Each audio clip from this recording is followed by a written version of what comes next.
حدیث پاک کے اندر وہ فرمایا عیادت المریض، بیمار کی عیادت کرنا، اور تیسرا حق بیان کیا اتباع الجنائز، جنازوں کے پیچھے پیچھے چلنا، اور چوتھا حق بیان کیا مسلمان کی دعوت کو قبول کرنا، اور پانچواں حق بیان کیا اگر مسلمان چھینکے اور وہ الحمدللہ کہے تو اس کا جواب دینا، یعنی یرحمک اللہ کہنا۔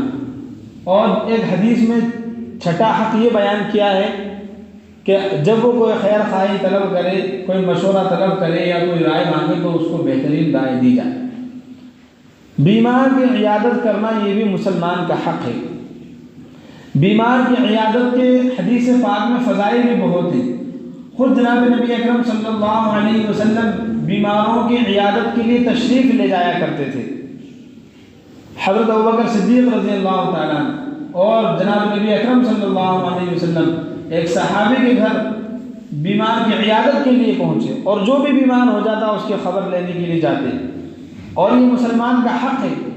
اور حدیث پاک کے اندر آیا کہ جو کوئی شخص کسی بیمار کی عیادت کے لیے چلتا ہے تو وہ جنت کے ایک باغ کے اندر ہوتا ہے، ما لم یرجع، جب تک کہ وہ واپس نہ لوٹے، جب تک وہ بیمار کے پاس رہے گا تب تک وہ جنت کے ایک باغ کے اندر رہے گا، اور وہ بیمار کے حق میں جو باتیں کہے گا وہ اللہ تعالیٰ قبول فرمائیں گے۔ اس لیے جب کسی بیمار کی عیادت کرنے جائیں تو عیادت کے اندر بہت زیادہ ادھر ادھر کی برائیاں نہ کرتے ہوئے بیمار سے اس کی دل جمعی کی بات کریں، بلا وجہ کی تعریف بھی نہ کریں، اور اس کو دعا میں دلاسا دیں کہ اللہ تعالیٰ آپ کو تندرست عطا فرما دیں گے۔ یہ حدیث پاک کے اندر آتا ہے، آپ یوں کہیں لا بأس طہور انشاءاللہ، کوئی پریشانی کی بات نہیں، انشاءاللہ جو ہے آپ تندرست ہو جائیں گے۔ یہ بھی ایک مسلمان کا حق ہے۔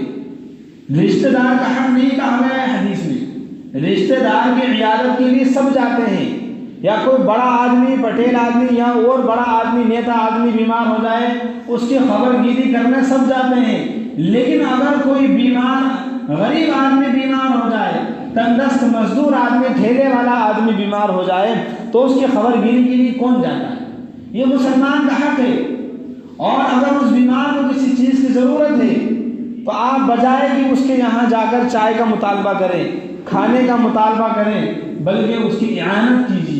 بعض دفعہ ایسا ہوتا ہے کہ بیمار کی عیادت کے لیے گئے اور بیمار اور اس کے گھر والے ایک پریشانی میں ہیں، الجھن میں ہیں، ان کو خیال نہیں رہا اور وہ اس خبر لینے والے کو چائے نہیں دے پائے یا کھانے کا نہیں پوچھ پائے تو یہ ناراض ہو جاتے ہیں، ہم اتنی دور سے خبر لینے آئے، ہم سے چائے تک کا نہیں پوچھا، ہمیں کھانا نہیں کھلایا ہے۔ یہ آپ کا حق نہیں ہے، بلکہ آپ پر شریعت کی طرف سے ایک حق واجب تھا کہ آپ کا بھائی بیمار ہوا ہے، آپ اس کی جا کر عیادت کیجیے۔ محلے کا کوئی بھی آدمی ہو، یہ حق ہے مسلمان کا، اور اگر کوئی غیر مسلم بیمار ہو گیا اس کی بھی اگر آپ خبر گیری کرنے جاتے ہیں تو اس کی بھی اجازت ہے، اور یہ بھی ایک بہترین عمل ہے۔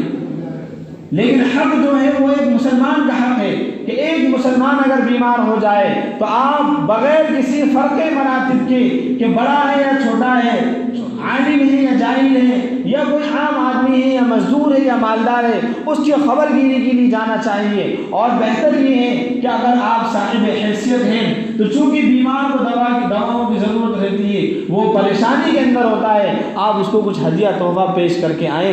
یہ شریعت کا مزاج ہے۔ بیمار کی عیادت کرنے جو جاتا ہے وہ بیمار پر احسان نہیں کرتا ہے، اس لیے یہ نہیں سمجھے کہ ہم نے آگا کوئی احسان کیا ہے، اب اگر ہمیں چائے نہیں پلائی جائے گی تو ہم ناراض ہو جائیں گے۔ نہیں میرے عزیز و بزرگ دوستوں، شریعت کا مزاج سمجھیے۔ اللہ تعالیٰ نے بھائی چارگی کو قائم کرنے کے لیے یہ حقوق بیان فرمائے ہیں۔ جب ایک بیمار کی عیادت کرنے کے لیے لوگ چلے جاتے ہیں تو آدھی بیماری، آدھی پریشانی اس کی یوں ہی دور ہو جاتی ہے۔ بہرحال یہ حضور پاک صلی اللہ علیہ وسلم کا مزاج تھا، عادت تھی کہ جب بھی کوئی بیماری کی خبر لگتی آپ اس کی خبر کے لیے تشریف لے جایا کرتے تھے۔ آج حال یہ ہے کہ اگر کسی سے زندگی میں کچھ تعاسنی ہو گئی تھی تو بیمار تو دور کی بات ہے، اگر وہ مر بھی جائے، انتقال ہو جائے، تو اس دشمنی کی وجہ سے اس کی جنازے تک میں شرکت نہیں کی جاتی۔ یہ انتہائی سخت غیر شرعی عمل ہے، جہالت والا عمل ہے، نرا جاہل ہے وہ آدمی جو اپنی انا کی بنیاد پر کسی کی جنازے میں شرکت نہ کرے۔ یہ اس کا بڑک پن نہیں ہے، میں نے پچھلے مرتبہ بھی کہا تھا، بڑک پن صرف اللہ کے لیے، تکبر اور غرور صرف اللہ کے لیے۔ انسان جو منی کے ناپاک قطرے سے پیدا ہوا ہے اس کو بڑائی کا یا تکبر کا یا غرور اور گھمنڈ کا کوئی حق حاصل نہیں ہے، چاہے وہ دنیا کے تمام تر اعلیٰ عہدوں پر فائز ہی کیوں نہ ہو جائے۔ کیا حق پہنچتا ہے غرور کا اور تکبر کا؟ ہم تو وہ ہیں جس کو اللہ نے پیدا کیا ہے، اور جب اللہ چاہے گا اس دنیا سے ختم فرما دے گا، اور جب چاہے گا دوبارہ زندہ فرما دے گا، اور جب اس کی مرضی ہوگی تو جنت میں داخل کرے گا، اس کی مرضی ہوگی تو جہنم کے حوالے کر دے گا۔ بہرحال تیسرا حق بیان کیا گیا، جنازوں کے پیچھے چلنا۔ جنازہ یعنی جب کسی کا انتقال ہو جائے، اور یہ انتقال ہونا کسی خاص قبیلے یا کسی خاص قوم کے ساتھ خاص نہیں ہے، ہر آدمی جو دنیا میں آیا ہے وہ مرے گا، ہر آدمی جو دنیا میں آیا ہے اس کو مرنا ہے، مسلمان ہو غیر مسلم ہو، پڑھا لکھا ہو، جاہل ہو، ان پڑھ ہو، نیک ہو، گنہگار ہو، کسی بھی قسم کا آدمی ہو۔ لہذا اس حق کو سمجھنا ہمارے لیے انتہائی ضروری ہے۔ جب کوئی شخص زیادہ بیمار ہو جاتا ہے اور موت کے آثار ظاہر ہو جاتے ہیں تو مسلم شریف کی حدیث میں حضور پاک صلی اللہ علیہ وسلم نے ارشاد فرمایا، لقنوا موتاکم لا الہ الا اللہ، جو تمہارا بیمار مریض ہے، جو مرنے والا ہے، اس کو کلمہ لا الہ الا اللہ کی تلقین کرو۔ اس کے سامنے کاغذات لے کر مت پہنچو، اس پہ دستخط کر دے، یہ فلانی پراپرٹی اس کے نام کر دو، اور یہ حق اس کو دے دو، اور فلانا آیا ہے اس سے مل لو۔ نہیں، یہ دنیا سے جانے کا آخری وقت ہے۔ وَالتَّفَّتِ السَّاقُ بِالسَّاقِ إِلَىٰ رَبِّكَ يَوْمَئِذٍ الْمَسَاقُ، آج پنڈلی پنڈلی پر چل جائے گی، روحیں نکلنا شروع ہو جائے گی، انسان کی پنڈلی سے جان نکلے گی، دھیرے دھیرے اس کے حلق تک پہنچ جائے گی، اور وہ کچھ ہی دیر کے اندر مردہ ہو جائے گا۔ اب آپ اس کے سامنے مال کی، اولاد کی، جائیداد کی بات مت کیجیے، اب اس کی آخرت کی فکر کیجیے کہ دنیا سے جاتے وقت اس کی زبان پر کوئی برا کلمہ نہ آئے، کوئی گناہ کی بات نہ آئے، کوئی دنیا داری کی بات نہ آئے، بلکہ یہ دنیا سے جاتے وقت لا الہ الا اللہ محمد رسول اللہ پڑھتا ہوا دنیا سے جائے۔ اس لیے حدیث میں فرمایا اس کو کلمہ لا الہ الا اللہ کی تلقین کرو۔ تلقین کرنے کا مطلب کیا ہوتا ہے؟ یہ نہیں کہ آپ اس کو پکڑ کر کہیں کہ صاحب کلمہ پڑھ لو، نہیں، اس کے پاس جا کر کے ہلکی ہلکی آواز میں سب کلمے پڑھو، لا الہ الا اللہ، تو وہ آپ لوگوں کو دیکھ کر وہ بھی پڑھے گا، یا ہلکے سے اشارے سے اس کو بول دو۔ اگر اس کو جھنجھوڑا کہ کلمہ پڑھ مر جائے گا تو، کلمہ پڑھنے جلدی سے، ایسے وقت میں موت کی جو شدت ہوتی ہے، اس کی جو تکلیف ہوتی ہے، زندہ رہتے ہوئے انسان کے بھی اس کا احساس نہیں کر سکتا۔ جب اس کی موت کا وقت آئے گا تب پتہ چلے گا کہ موت کے وقت کیسی سختی کا عالم ہوتا ہے۔ اس لیے فرمایا کہ وہ بڑی سختی کے عالم کے اندر ہوتا ہے، اس کو کہو مت، اس سے بولو مت، اس کو جھنجھوڑو مت، ورنہ ہو سکتا ہے وہ اس تکلیف کو برداشت نہ کر پائے اور آپ کو برا بھلا بول دے، یا کوئی غلط کلمہ کہہ دے، یا زبان سے گالی بک دے، یا یہ کوئی اور برا کلمہ کہہ دے، اور اسی وقت اس کا دم آخر ہو جائے، تو دنیا سے جاتے وقت اس کی زبان پر جو کلمہ ہوگا اسی کے ساتھ اس کا حشر ہوگا۔ لہذا اس کا بہت خیال کرنا چاہیے۔ اور روایتوں سے یہ بھی معلوم چلتا ہے کہ جس کی موت کا وقت آ جائے اس کے بعد سورہ یاسین یا سورہ رعد پڑھنا چاہیے۔ سورہ یاسین کو سب جانتے ہیں، 22ویں پارے میں، سورہ رعد 13ویں پارے میں، اس سے روح نکلنا آسان ہو جاتا ہے۔ میت کے جسم سے روح نکلنا یہ بہت بڑا اہم مسئلہ ہوتا ہے، اس بارے میں اسلامی تعلیمات ہمارے پاس نہیں ہے، میری جہالت ہی جہالت ہے، جس کو جو سمجھ میں آتا ہے کیے جاتا ہے۔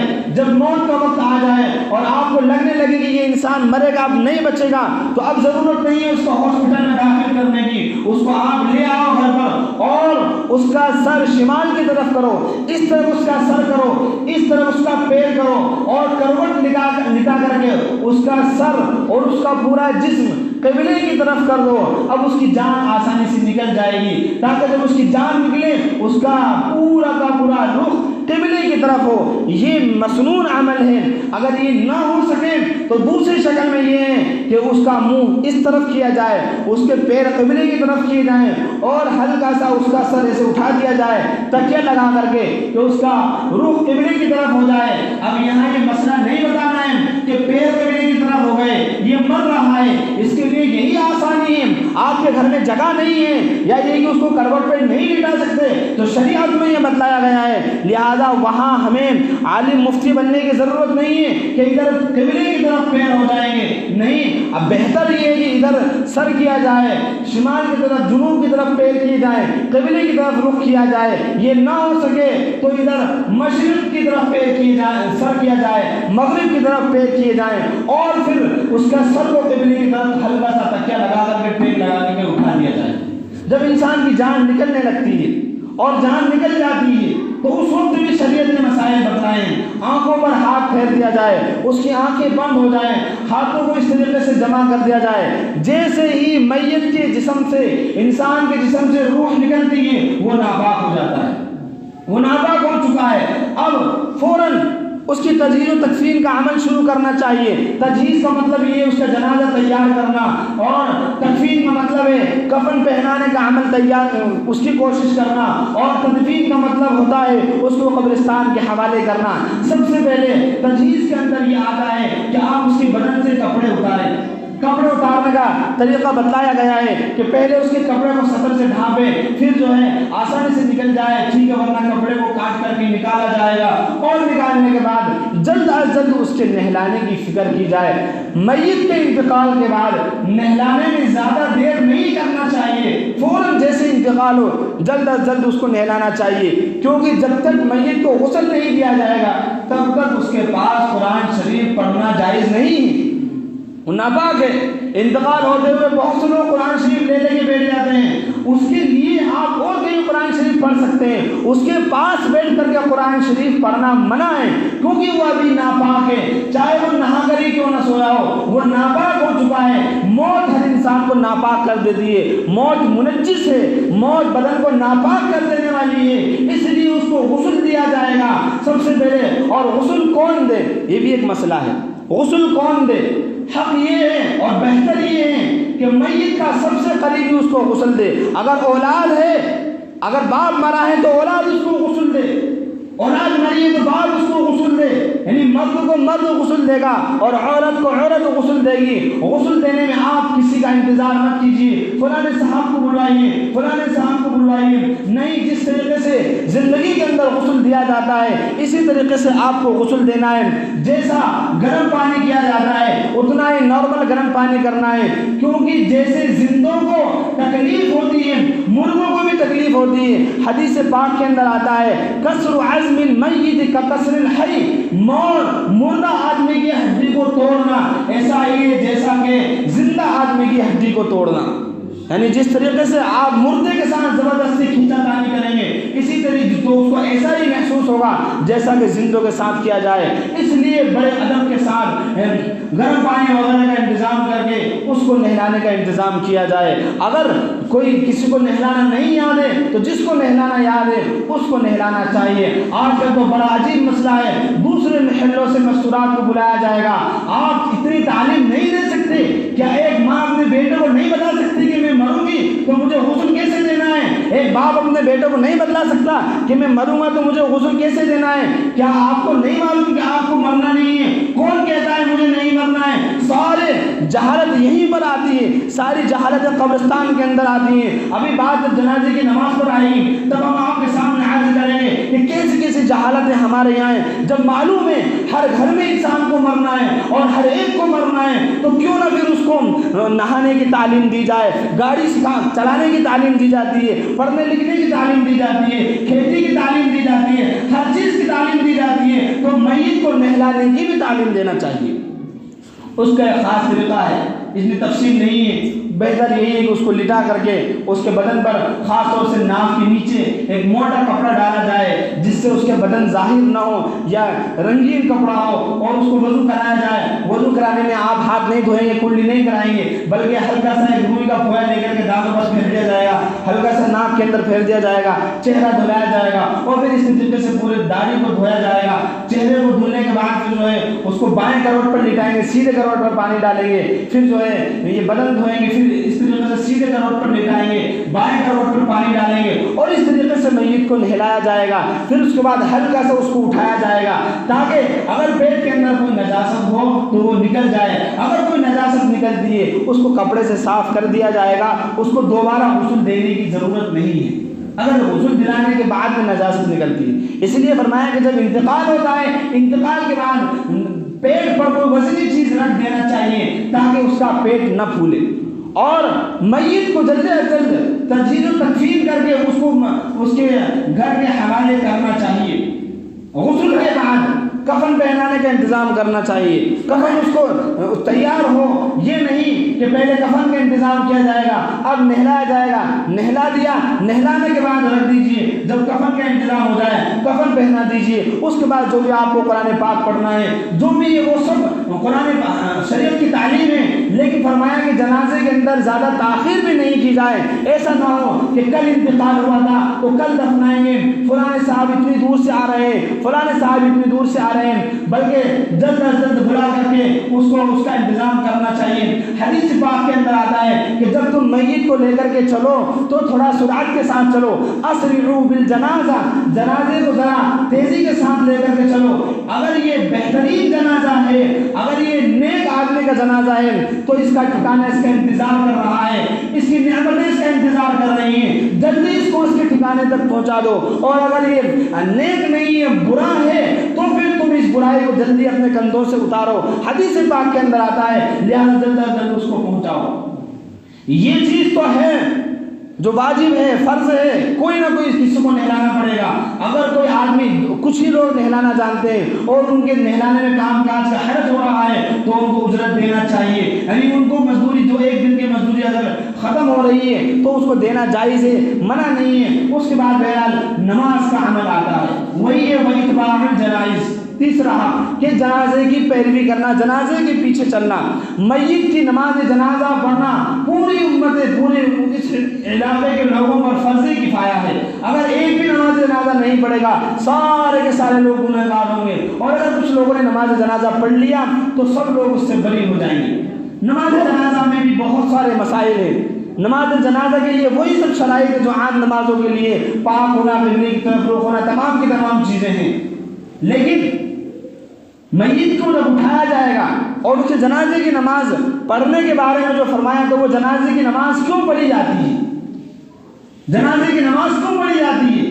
جنازے کی نماز یہ ایک سفارش ہے میت کے لیے کہ تمام کے تمام لوگ آ کر کے اللہ کے دربار میں کھڑے ہوتے ہیں وضو بنا کر کے، اور اللہم اغفر لحینا ومیتنا وشاہدنا وغائبنا وصغیرنا وکبیرنا وذکرنا وانثانا اللہم من احییته منا فاحیہ علی الاسلام ومن توفیتہ منا فتوفہ علی الایمان۔ یہ دعا پڑھتے ہیں جس میں مغفرت کی دعائیں زندوں کے لیے، مردوں کے لیے، موجودین کے لیے، غائبین کے لیے، حاضرین کے لیے، تمام کے لیے، اس کے ذریعے سے اس کی مغفرت طلب کی جاتی ہے۔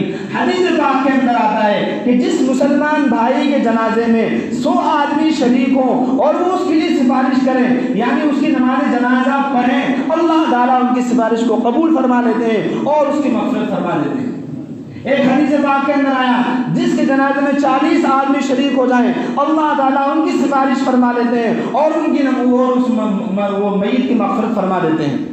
اور ایک حدیث کے اندر آیا ہے کہ جس شخص کی جنازے کی نماز میں 3 صفیں ہوں، چاہے وہ 3 آدمی کی ہوں یا 20 آدمی کی ہوں یا زیادہ کی ہوں، 3 صفیں ہوں تو فرمایا اس کے لیے جنت واجب ہو جاتی ہے۔ یہ حدیثوں میں بتلایا گیا، سمجھایا گیا۔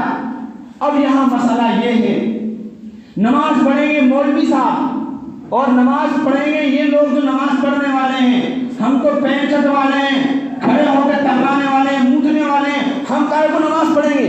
پڑھ لو نماز، ہمارا تو ڈھیلا نہیں ہے تو ہمارا فلاں نہیں ہے، دکان نہیں ہے۔ شرم نہیں آتی؟ بے غیرت کہیں کہ بدتمیز انسان، ادھر جنازہ رکھا ہوا ہے، وہ دنیا سے چلا گیا، ہزاروں کلومیٹر دور سے لوگ آئے ہیں، کوئی سینکڑوں کہ میں نہایا ہوا نہیں ہوں، مجھے نماز پڑھنا یاد نہیں ہے۔ کیا ہے جنازے کی نماز کے اندر صرف 2 فرض ہیں، ایک تو وضو والا ہو، قبلے کی طرف رخ کرے، اور دوسرا فرض یہ ہے کہ صرف 4 تکبیریں کہہ دے۔ آپ کو کچھ بھی نہیں یاد ہے، آپ صرف 4 مرتبہ اللہ اکبر اللہ اکبر اللہ اکبر اللہ اکبر کہہ دو، آپ کی نماز جنازہ ہو جائے گی۔ اور کیا سمجھتے ہو آپ کہ صرف میت کا ہی فائدہ ہے؟ نہیں، نماز پڑھنے والوں کا بھی فائدہ ہے۔ حدیث پاک کے اندر آیا کہ جو شخص کسی میت کے جنازے میں شامل ہوتا ہے تو حدیث پاک کے اندر آتا ہے ان اول ما یجازى به المیت، کہ سب سے پہلے میت کو جو انعام دیا جاتا ہے، سب سے پہلے مرنے والے کو جو انعام دیا جاتا ہے، وہ انعام یہ ہوتا ہے کہ اس کے جنازے میں شریک ہونے والے یعنی نماز پڑھنے والے تمام لوگوں کی مغفرت کر دی جاتی ہے۔ تمام نماز پڑھنے والوں کی مغفرت کر دی جاتی ہے۔ حضور ارشاد فرما رہے ہیں، ہمارا حال یہ ٹک ٹک ٹک ٹک دیکھتے رہتے ہیں لیکن ادھر ہمت نہیں کرتے نماز پڑھنے کی۔ کیا مسلمان کا یہ عالم ہے کہ وہاں نماز جنازہ ہو رہی ہے اور ہم یہاں کھڑے کھڑے تک رہے ہیں؟ اور نماز جنازہ کے اندر بھی اس کا خیال رکھنا چاہیے کہ قبرستانوں کے اندر یا کسی محلے کے اندر یا کسی خاص پوائنٹ پر نماز جنازہ کی جگہ ہونا چاہیے۔ یہ کیا کہیں بھی یہاں رکھ لو، یہاں رکھ لو، وہاں رکھ لو، یہاں لکیریں کھینچ دو، وہاں کیا پڑا ہے، وہاں بلی کا گو پڑا ہوا ہے، یا کتے کی بیٹ پڑی ہوئی ہے، یا کوئی گندگی پڑی ہوئی ہے، یا کسی جانور کی نجاست پڑی ہوئی ہے، نہ کوئی صفائی کا انتظام ہے، نہ کوئی جھاڑو لگاتا ہے، چونا ڈال دیا۔ بہت سی جگہ چونا بھی نہیں ڈالا جاتا، بہت سی جگہ قبلے کا رخ بھی صحیح نہیں ہوتا، بس لیاؤ یہاں جنازے کی نماز پڑھ لو۔ نہیں، جو قبرستان ایسا ہے جہاں بہت سارے محلوں کے لوگ نماز جنازہ پڑھنے آتے ہیں، ہم نے قبرستان والوں سے بھی کہا کہ آپ اتنے سارے انتظام کرتے ہو، ایک اوٹلا بناؤ جس پر ٹیپ چیٹ لگاؤ، وہ صرف نماز جنازہ پڑھنے کے لیے ہو، بارش ہو تب بھی آپ سکون سے نماز جنازہ پڑھ لو، یا اس کے علاوہ بھی وہ کام آئے، وہاں صفائی کر لو۔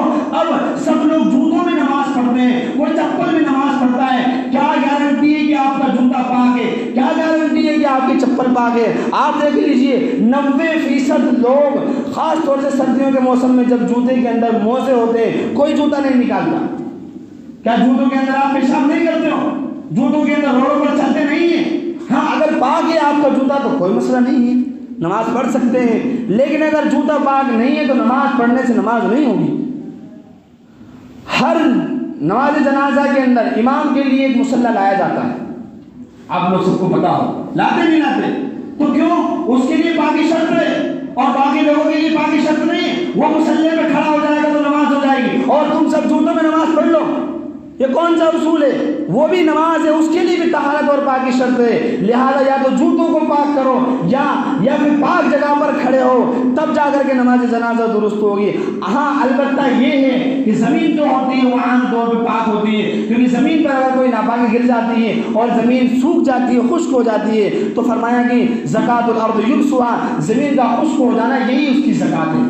بہرحال اس مسئلے پر خاص طور پر توجہ دینا چاہیے۔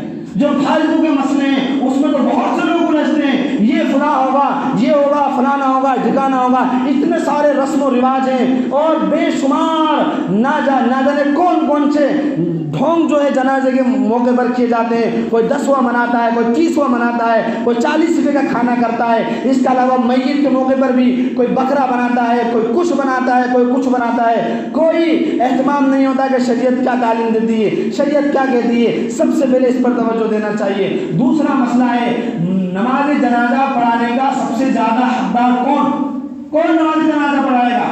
اگر اسلامی حکومت ہے تو سب سے زیادہ نماز جنازہ پڑھانے کا حقدار ہے حاکم وقت، جو مسلمانوں کا حاکم ہو وہ، نہیں تو قاضی نہیں ہے اور کوئی اسلامی نظام نہیں ہے، تو پھر نماز جنازہ کون پڑھائے گا؟ نماز جنازہ پڑھانے کا سب سے زیادہ حقدار ہے وہ امام جس مسجد کے اندر میت نماز پڑھا کرتا تھا اور اس امام سے راضی تھا۔ جو مرنے والا جس مسجد کے اندر زیادہ نماز پڑھا کرتا تھا اور اس امام صاحب سے خوش تھا تو اس امام صاحب کو سب سے زیادہ حق ہے۔ ہم سمجھتے ہیں کہ مرنے والے کا جو بیٹا ہے، جو اس کا بھائی ہے، اس کو زیادہ حق ہے، اور سمجھتے نہیں اس کو زیادہ حق تب ہے تب کہ وہ امام سے تقوی کے اندر اور علم کے اندر بڑا ہوا ہو، اعلیٰ ہو۔ بے شک پھر جو ہے میت کا جو بیٹا ہے، جو رشتہ دار ہے، وہ نماز پڑھائے گا، لیکن اگر وہ تقویٰ کے اندر، علم کے اندر کم ہے تو پھر وہ امام نماز پڑھائے گا۔ آج عام طور پر یہ دیکھنے میں آیا نیا ایک ڈیزائن ٹائپ چلا ہے، کوئی بھی آئے، کوئی حافظ جی صاحب ہے، انہوں نے کبھی پتہ ہی نماز جنازے کے اندر 4 مرتبہ ہاتھ اٹھا دیے، ان کو کھڑا کر دیا، صاحب آپ میت کے پھوپھی کے لڑکے ہو، آپ نماز جنازہ پڑھا، امام صاحب تھکتے رہ گئے۔ کیوں بھائی؟ آپ کو معلوم ہے مسئلہ؟ عام طور پہ جب نماز جنازہ پڑھے، کوئی کسی بڑے آدمی سے نماز جنازہ پڑھوا لی تو سب سے پہلے آپ مسجد کا، جس مسجد کے اندر میت نماز پڑھا کرتا تھا، اس مسجد کے امام صاحب سے اجازت لیجیے۔ اس لیے ہم اگر کہیں پر جاتے ہیں تو امام صاحب سے پوچھتے ہیں۔ ایک مرتبہ بنجی پورے کے اندر نماز پڑھائی، امام صاحب سے اجازت لی، بہت سے لوگوں کو یوں لگا امام صاحب سے کیوں اجازت لی؟ بھائی اس کو ان کا حق ہے، اگر وہ اجازت دیں گے تب نماز پڑھائی جائے گی، اس کے بعد جو ان کے بیٹے ہیں یا جو رشتہ دار ہیں پوتے وغیرہ وہ اجازت دیں گے۔ مسئلہ سمجھ میں آیا؟ مسائل تو ہمیں پتہ نہیں ہوتے، اپنی مرضی سے جو سمجھ میں آتا ہے ہم کیے جاتے ہیں، اور اس کے بعد پھر اس کے لے جانے کا عمل شروع ہوتا ہے۔ کندھا دینے کے بارے میں شریعت کی تعلیم یہ ہے کہ کندھا دینے کے لیے آپ کندھا اس طریقے سے دیں گے، میت کو جب لے جائیں گے تو اس کا سر آگے کی طرف ہوگا، اس کے پیر پیچھے کی طرف ہوں گے۔ بہتر یہ ہے کہ سارے لوگ میت کے پیچھے ہوں، لیکن اگر کچھ لوگ آگے ہو جائیں کندھا دینے کے لیے، کچھ پیچھے ہو جائیں تو کوئی حرج نہیں ہے، سارے کے سارے لوگ آگے نکل جائیں، جنازہ پیچھے آئے، یہ خلاف ہے، یہ غلط ہے، یہ درست نہیں۔ کندھا دینے کا طریقہ یہ ہے کہ میت کا دایاں کندھا اور ہمارا دایاں کندھا پہلے یہ دیا جائے گا، 10 قدم چلیں گے، اور پھر اس کے بعد پیچھے والے کی طرف آئیں گے، پھر 10 قدم چلیں گے، پھر اس طرف جا کر کے ہمارا بایاں کندھا ہوگا، پھر 10 قدم چلیں گے، پھر پیچھے کی طرف آئیں گے، پھر 10 قدم چلیں گے۔ حدیث پاک کے اندر اس کا بہت بڑا ثواب بتایا ہے۔ اور بعض لوگ کیا معلوم، اللہ جانے کیا مسئلہ رہتا ہے، سارے لوگوں کو اسی وقت بولنے کی پڑی رہتی ہے، ارے لائن لگا لو، ارے چلنے کی کیا ضرورت ہے، ارے یوں ہی کھسکا لو۔ کیا بھائی یہ صرف ایک ہی آدمی کے ساتھ پیش آیا گیا؟ ہر آدمی مرتا ہے، اس کا نظام کیوں نہیں بنا لیا جاتا؟ اس کے مسائل کیوں نہیں سیکھ لی جاتے؟ کچھ لوگ مٹی دیتے وقت چیخ و پکار کرتے ہیں، بیٹھ جاؤ، کوئی کہتا ہے کھڑے ہو جاؤ۔ ارے اگر کوئی غیر شریک ہوگا تو کیا کرے گا؟ ان کے اندر کوئی تہذیب نہیں ہے، کوئی یہاں سے بول رہا ہے، کوئی وہاں سے بول رہا ہے، اس جنازے میں عالم بھی ہے، امام صاحب بھی ہے، مفتی صاحب بھی ہے، لیکن یہ اپنی چلا رہے ہیں، تم آگے چلو، تم پیچھے چلو۔ یہ طریقہ ہے اس میت کو کندھا دینے کا، اور اس کو بہت آہستہ بھی نہیں لے جانا چاہیے، بہت زیادہ تیز بھی نہیں چلنا چاہیے، درمیانی رفتار چلنا چاہیے، لیکن عام جو رفتار چلنے کی ہوتی ہے اس سے ہلکا سا تیز چلنا چاہیے، جو میں نے حدیث آپ کے سامنے بتائی۔ ایک حدیث پاک کے اندر آتا ہے جو کوئی شخص کسی مسلمان کے جنازے میں حاضر ہو اور وہ اس کی نماز جنازہ پڑھے، اس کے لیے 1 قرات ثواب ملتا ہے، اور جو کوئی شخص اس کی نماز جنازہ پڑھنے کے بعد اس کی تدفین تک یعنی دفن ہونے تک کا انتظار کرتا ہے تو فرمایا کہ اس کے لیے 2 قرات ثواب ملتا ہے۔ پوچھا گیا 2 قرات کیا ہے یا رسول اللہ؟ فرمایا 2 بڑے بڑے پہاڑوں کے برابر اس کو ثواب ملتا ہے۔ اس لیے جنازوں کے اندر شریک ہونا چاہیے، اور ہو کر کے وہاں نماز جنازہ بھی پڑھنے چاہیے، اور قبرستان تک بھی جانا چاہیے۔ بہرحال یہ تمام کے تمام مسائل جمعہ میں بیان نہیں کیے جا سکتے، بہت سے مسائل ہیں جو سیکھنے کے، پاکی کے، ناپاکی کے، جائز ناجائز، ان تمام مسائل پر عمل کرنے کے بعد ہی ہماری یہ تمام کی تمام چیزیں درست ہوں گی۔ تو جو 5 حق ہیں اس میں سے تیسرا حق آج مکمل ہو چکا ہے، 2 حق باقی ہیں، وہ انشاءاللہ آئندہ جو ہے بیان کیے جائیں گے۔ اللہ رب العزت ہم سب کو کہنے سننے سے زیادہ عمل کرنے کی توفیق نصیب فرمائے، آمین۔ وآخر دعوانا الحمدللہ رب العالمین۔ سنتوں سے فارغ ہو جائیں۔